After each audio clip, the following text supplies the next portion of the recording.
Hello, everyone, and welcome to Out FM on WBAI. This is another edition, I guess we could call it, of the kitchen table conversations that we started at Zami Nobla. And I'm Stahimili Mapp, and I have with me today Shadra Pittman, and who is a curator of a film festival that's going to be had over Zami Nobla organization. And Shadra's going to talk to us about that a little bit later. And also, we have with us Cai Thompson, who is a filmmaker and an extraordinary filmmaker who was brought to my attention by Shadra. Kai's film is going to be shown at that film festival that Shadra's curating. So we have Cai with us today. And Cai has brought us an extraordinary film called Queenie. And Queenie is an elder Black lesbian living in Brooklyn, dealing with some housing situations that Cai is interrogating in this documentary film. Let's hear a little bit about Cai, and we'll hear a little bit about from Shadra, who she is a little bit later. But Cai, I've read a little biographical information on you, and you define yourself as a Liberty City native whose curiosity was born and nurtured in the Moonlight neighborhood. So welcome to this conversation, Cai, and tell us a little bit about that statement. What does that mean? Thank you so much for having me, first of all, and that this show even exists and like this platform. I grew up in Liberty City, which is a specific neighborhood in Miami that now most people know because of the film Moonlight. A lot of my work is grounded in space, in location, in confined spaces, as Queenie is. You're kind of confined to her bedroom in her apartment in that short documentary.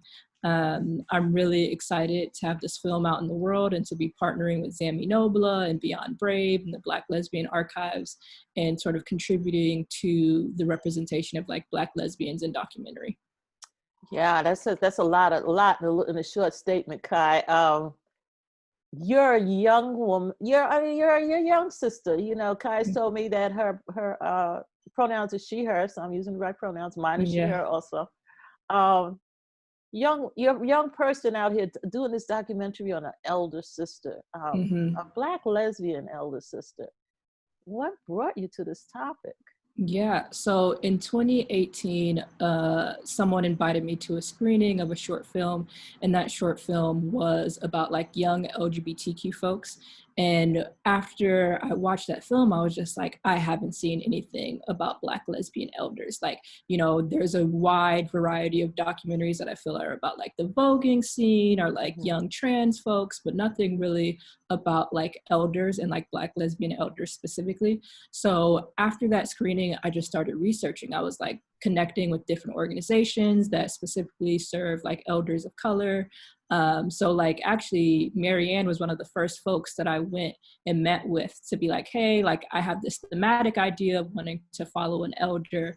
And then I learned about like the push across the country for LGBT elder affordable housing. And at the time, that's when like the Stonewall, which at that time was being referred to as Ingersoll residences, like the applications were opening. And then I got connected with Griot Circle, which is an organization in Brooklyn that specifically serves elders of color. And I asked them, I was like, hey, are any of your participants applying to this housing thing? They connected me with Queenie. Queenie and I had a bunch of phone calls, and then I would come to her home and hang out. And then we started filming from essentially like Thanksgiving of last year until Christmas was the bulk of the filming, and her waiting to hear back about her application. Let's hear a little bit. I taste just like a woman, and I make love like a woman, and I hate just like a woman. I break up like a little girl. His home has been completely I put a little sprinkle of onion. I love angels. Angels are all over my apartment because I believe that the angels have a big impact on our lives. That's my baby. Into like more of the Iraqi Kurdistan area, so you wouldn't have an issue with the total level of troops that are allowed to be. Home to me has always been peace. Some would probably be moved into Kuwait, but then Secretary Esper. Home is where I can shut out the outside world. It doesn't concern me because what concerns me is what's inside my home. So and you know, I just want to say at the outset, and Shadra, I definitely want to hear your comments on this. This is a beautiful film, folks. Say that to you, say this to the audience. A beautiful film. It's shot. It's shot so lovingly of this elder sister. It's beautiful. It's intimate.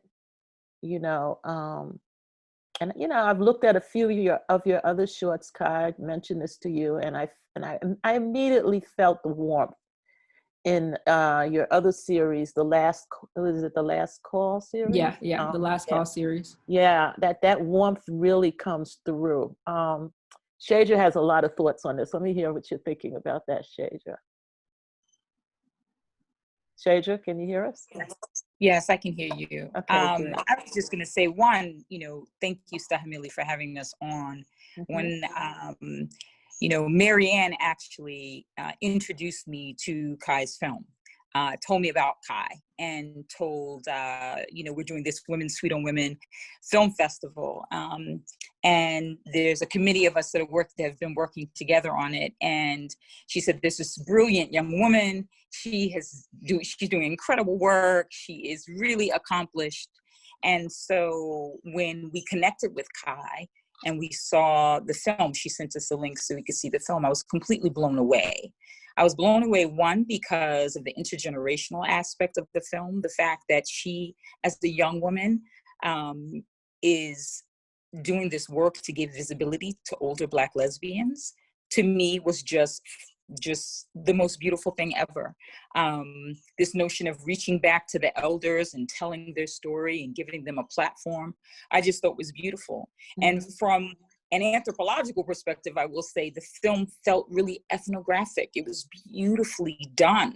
Like, you captured, without giving away details of the film, you captured the pieces of Queenie in such a way that I felt like I knew her. Like, I felt like I was having a relationship, that I was right there in her apartment also.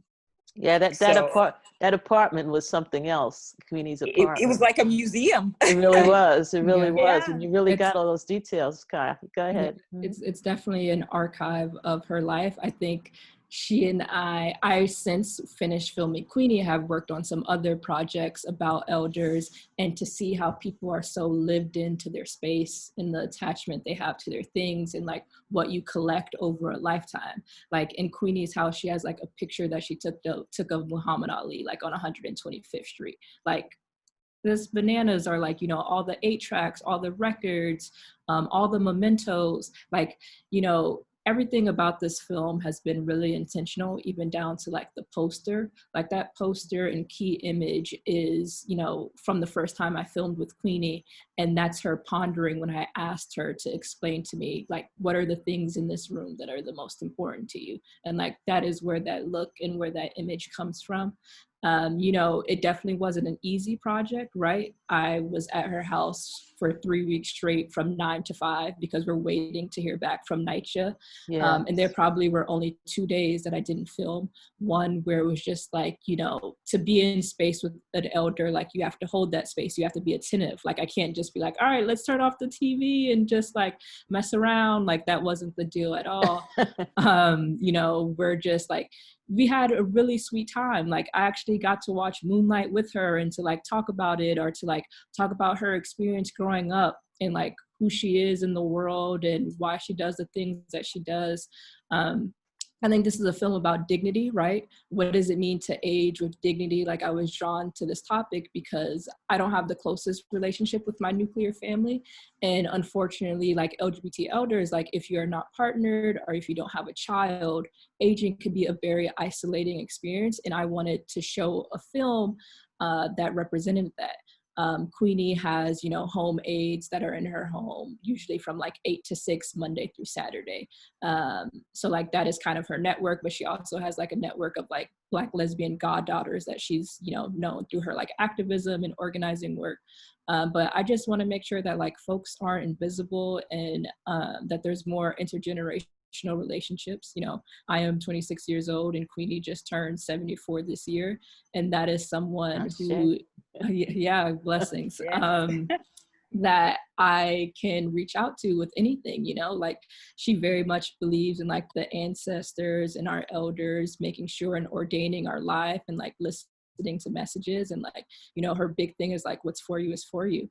And that's something that I've really been working on internalizing. It's been such a privilege to hear folks connecting so strongly with the film, because like as a filmmaker, when you're in it, you're thinking of so many things, you know, like I can barely see ahead of the day that's in front of me when I'm like shooting. And then, you know, filmmakers say there's like the film you have in pre-production in your mind, the film you actually shoot, and then like the film you're able to like actually edit, and like what is the storyline that an audience is really going to understand.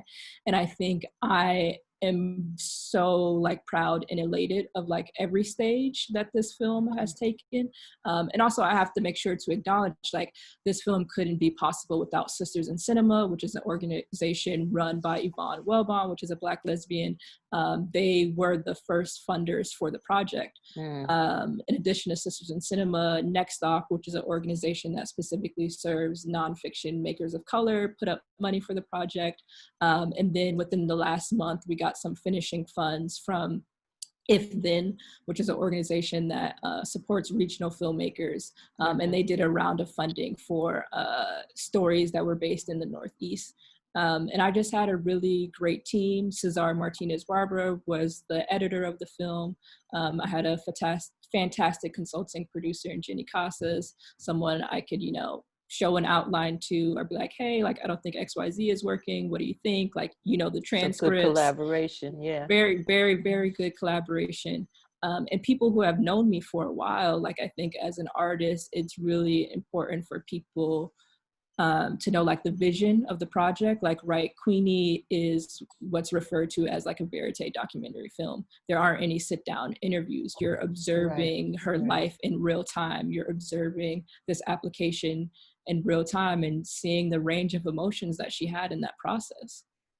Wow, yeah, well, thanks for that little bit of education. I appreciate, I always like hearing the terminology from the inside. And all of what you just said about all the process, I think really comes through in the film. I mean, it's a tight film. It's beautifully done. It's nothing spared.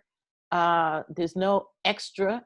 Everything in the film relates to the one to the other. Which, and I mean, I even told you that I think I had the feeling, having watched that film and the other 3 short documentaries that you've done, that I've seen, it gave me the same feeling I had when I saw Daughters of the Dust and some of Yoruba Richard's work. Very careful attention to the detail of these Black women and this Black woman, and you know, I mean, as a elder Black lesbian, I appreciate that attention and the beauty of your thinking on that. Yeah, I mean, there's a great lineage of Black women directors. You know, a lot of people feel like there aren't enough of us out here, and that's not the case. A lot of us are making projects in a very self-determined way. Like Queenie did not have a huge budget. Like that was like my time that I gave to it, and like, you know, friends who were able to, you know, edit at like below their rate because they really believed in the project. Yoruba's film, The New Black, is a phenomenal film. Yes. I also think about Tiana McCloudon and like her work that she has of documenting Black lesbians. You know, I think about Marlon Riggs, Yvonne, Thomas Allen Harris. Like, there are folks in this community who have been doing the work, and I hope we are able to continue to have the resources to do the work, you know? And the platforms to show it, for it to Yeah. be viewed. Absolutely. Yeah, absolutely. You know, I almost want to read the list of awards and film festivals you've been in. Of course, one of them for the New York listeners is the Tribeca Film Festival. So you've had entries there. So as well. Or I relationship. actually relationship with the Tribeca Film Institute, which is actually no longer, unfortunately, because of COVID related shutdowns. But for a film that I've been working on, it received like a finalist award. So I'm really lucky to have been supported by folks like the Sundance Institute, which I was a Sundance Ignite Fellow. Cartimquin Films, I was in their Diverse Voices in Documentary Fellowship program, and they also put up money for that series Last Call. Yeah, I have definitely been fortunate. Any interest in doing longer feature film type of projects, or are you firmly in the documentary short form? Space? I have been working on what's supposed to be a feature for the past 2 years. When it will come out, when it will be done, I'm not too sure. I'm actually like kind of on a sabbatical break from that project just to be able to think about it differently, because that's another real thing. And I've talked to other filmmakers. It's like, you know, I don't know necessarily if I'm a filmmaker who's trying to put out new work every year. Like there's a lot of emotional labor as it comes to like, you know, Sure. creating relationships with your participants, right? Like, and finishing the film Queenie, this is now an individual that I am in relation to for the duration of our lives. And like, how do you continue to like add those people to your life in a way that's like sustainable and good and like able to support each other and not just be extractive? Because unfortunately there are filmmakers who are like, okay, you are only in my life for this, you know, period of time of me doing the documentation and that's it. And like, that's not really the way I work. But I would like to do a feature in the future, but I'm not one of those people who's like, you know, I won't consider myself a marquee filmmaker until I've done a feature, because that's not the case. Like I now have done like 5 shorts and like 5 shorts that I'm really proud of. But I actually think the next thing that I'm considering is I would love to make a narrative short. Like I think I would love to see a Black lesbian love story in some way, and like going to try to do some writing and maybe shoot something next summer. So those are kind of the things that I'm working on. I do want to continue to do storytelling about like aging and grief and what that looks like. I had a really interesting conversation with a friend and his mother the other night. Is like, what is the media that exists to speak to like, you know, the families of like the 200,000 plus folks that have like been lost to COVID? Like, what is the coping and documentation of that? Like, there are children who have lost both of their parents, you know, like what is the media to console those people and to also affirm them in ways that are not fleeting is something that I'm thinking a lot about. So I was just listening to an interview with a school teacher who was so concerned about that, you know, and talking about how folks getting ready to be teachers and only concerned about what goes on in your classroom when you have children who have lost both of their parents, and you know, the discussions are really not around all of that. And of course, it's, you know, impact on Black and brown children is so much more, you know, devastating because of how we respond to COVID. And you, yeah, that's really good. You know, we know you're going to come out with some great stuff. We're all looking forward to seeing more of it. Both you and Shadra have mentioned a person by the name of Mary Ann, who is the executive director and founder of Zami Nobla. And so, and Shadra's going to do is doing a film festival for them in which your film Cai will be shown. And so Shadra, talk a little bit about the film festival. First of all, we love the name, girl. That's the name right there, the film festival. Go ahead. I'm sorry. Yeah, no, this is a labor of love, and it is, you know, so Marianne Adams founded Zami Nobla in 2011, and it's a feminist organization, a social justice organization that centers Black lesbians on aging. And you know, we've come together as a committee. So there's Alicia Swan, there's Elise Emery, and Marianne and I have come together to do this film festival. Our first film that we did was Ruth Ellis at 100, Living with Pride, that was done by Yvonne Welpon. And so we're excited, beyond excited, to have Cai Thompson for this film that's going to be showing October 24th, 8 p.m. on Zoom platform. So we'll send all that information out to everybody. But it's a wonderful partnership and collaborative effort with Sisters in Cinema, Beyond Bold and Brave, Black Lesbian Archives, and Zami Nobla. And so we've come together to do this film festival because this is about visibility. And, you know, it's so just relevant. Cai's film is talking about Black elders, Black elder women, Black elder lesbian women, because that's what Zami Nobla is about. It's about centering and giving visibility to our lives and our experiences. So we are beyond excited. We're going to have a talk back with Cai on the 24th. So we're inviting everybody to come, participate, have conversations with her, find out what she's doing next. She's doing amazing work. And I just want to say this, you know, she said that in doing these projects that she doesn't want to just take from the participants. And that just, to me, speaks to the soul of who Cai is, right? Mm-hmm. She doesn't want to come in and she just doesn't want to take. She wants to develop relationships. And I think that's just really a beautiful thing to hear someone say, mm-hmm. that they want to develop the relationship with the artist. So I just commend you. And when I think of you, Cai, I will say this, that you remind me of what Nina Simone said. Mm-hmm. Nina Simone said, the responsibility of the artist is to reflect the times. And you were doing that by doing this film and by showing the life of Queenie. So we thank you, you know, for the great work that you're doing. Thank you so much. I really appreciate that. And I'm so looking forward to partnering with other organizations. If there are folks who are listening into the show or watching who want to reach out, I'm sure I'm more than happy to include my email address on the written materials. And it wanted to be accessible because, you know, so many folks feel as though like the film industry is something that they can't enter. I'm 26 and I'm able to have like a film that's screening at Woman on Woman Film Festival. Queenie will also be playing at New Fest and also Milwaukee Film Festival, and continue to have a life on the film festival circuit. But the community screenings is so important to me, which is why within like the first 2 weeks of this being out in the world, I wanted to prioritize showing it with Zami Nobla. So please do not. Any social media coordinates you want to give out so that people can stay up on this? If someone just Googles my name, my Twitter and my Instagram should pop up. Just my spelling of my name is C-A-I, Cai, and then last name Thomas, Thomas. Thank you, Cai. And Shadra?